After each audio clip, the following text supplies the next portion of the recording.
yeah, it's a wonderful thing. It is, Miss Jessie. Yeah. Okay, now she's fading out. Good, even a little round. Now once, I would start to fit in here and there some sitting trot.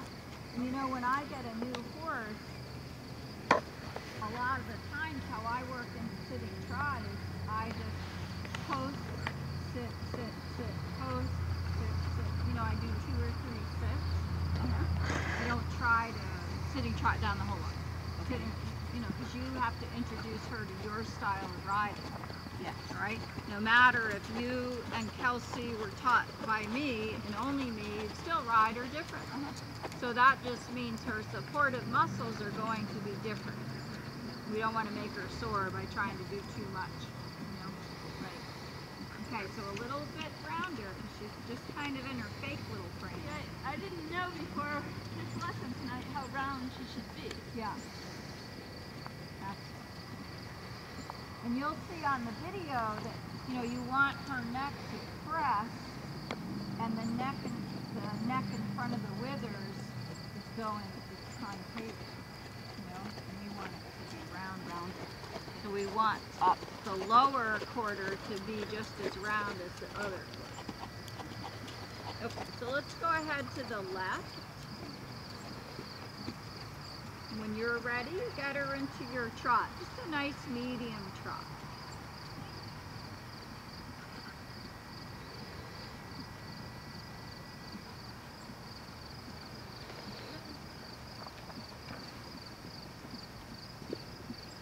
Good girl, taking your time, Donna.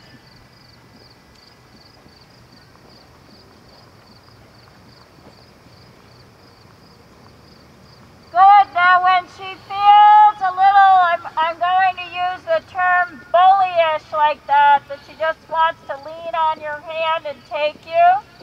That's when she needs the outside. But look at me. Half halt. Don't crank it up to the sky. All right? Just give her a sharp half halt. Let her know that you're not a beginner and she can curb her enthusiasm a little bit. That's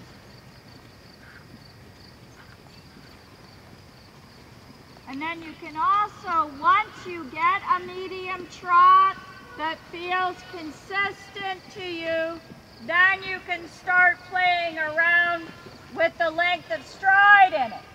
And I'll use the term miles per hour. You know, collect it, go slower, lengthen it, go faster. But you need to find a consistency first. That's it. Good. And you'll also see on the video when her ears are focused on you and when they're not. Okay? Yes. And I just feel when the difference between her leaning and when she gets a bite. Yeah. Good. Now that's getting a little too fast. You're using your spur every step of the way. So start to use your calf a little.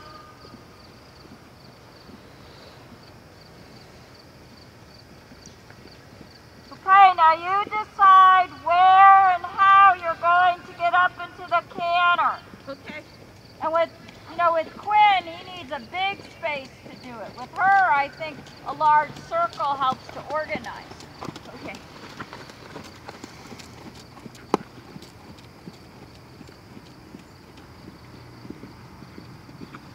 Nice and obedient about that, huh? Yes.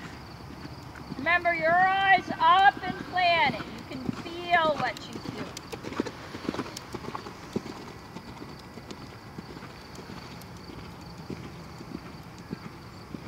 I love her bouncy, springy canter. It's great.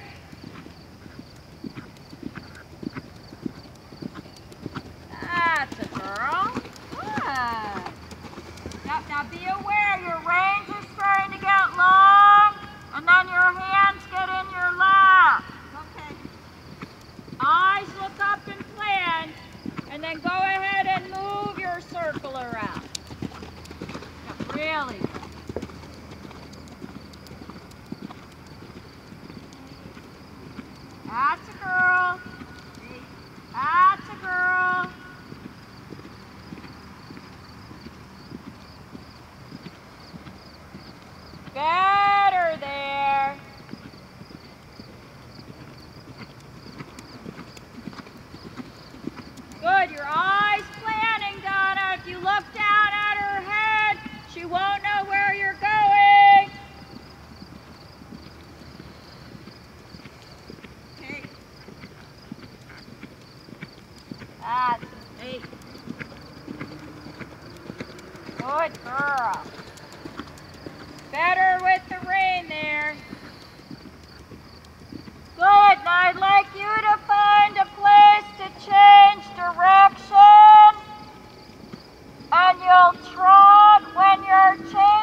once you've changed.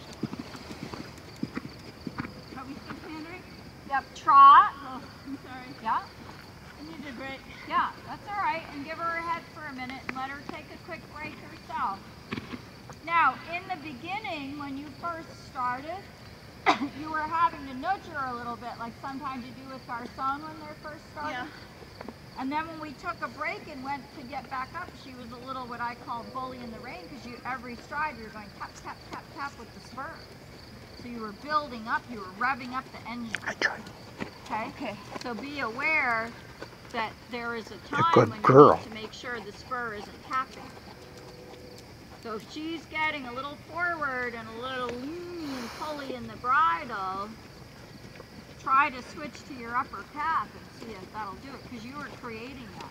I know. I thought I was. Okay? Should I take off the spurs? No, I don't think so, because when you first started, she needed it. Okay. You know? She did, and you can keep the weight down into your heel. You just have to be aware. You can. Okay. That's it. So let's walk and get her organized again in the walk. Yeah, and you notice when you shorten up your reins how she expects to lift her head and neck up and then become round. And she can get much softer in the bridle. But you still feel how she's looking around for her horse friends. And it's a cooler evening, which you like, which is nice, but it's still a little cooler. It's pretty warm out today.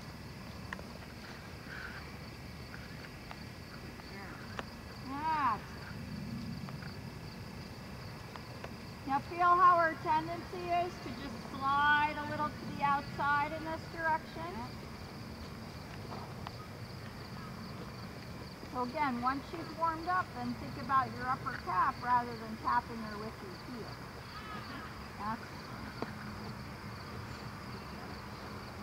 And then I'd love for you to find your way. Once she gives into the walk and go to the trot, once she gives into the trot, then go ahead and canter. Okay. Yeah, good. Keeping your elbows up in front of you.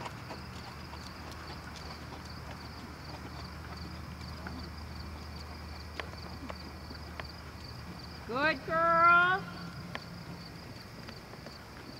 Yep, and round her still.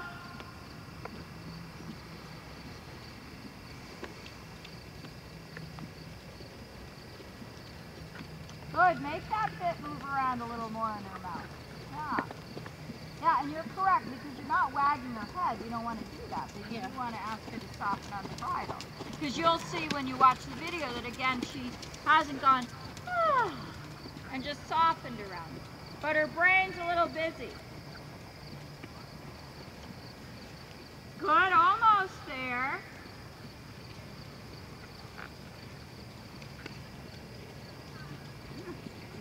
That's good, good. And that trot pace is fine, but you wouldn't want it bigger.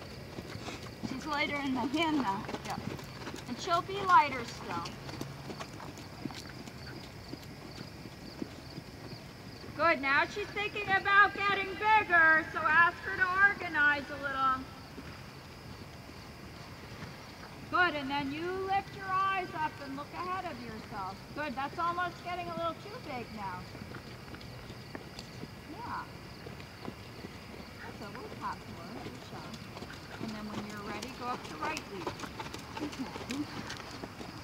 Good, now step down into that inside stirrup iron a little bit.